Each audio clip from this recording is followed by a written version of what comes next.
Balay P Kren Bun Ktien. Why are you talking too much?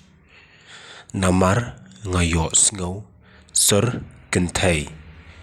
Because I heard females' voices.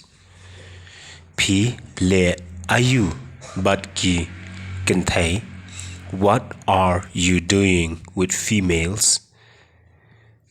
Nga dang tien pan. I am buying potatoes.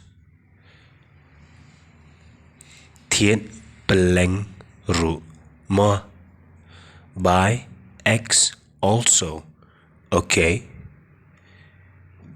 Ngam dan pisa. I don't have any money. Tien jhur sla ru. Buy green leafy vegetables also. Kat kaba pi ong.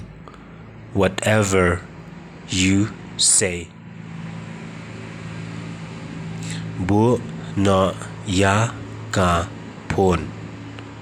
Hang up the phone. What ju hla than. Don't shout too much. Baro ki ya pen lun shanga.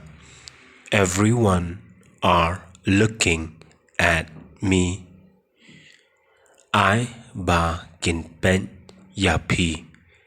Let them look at you.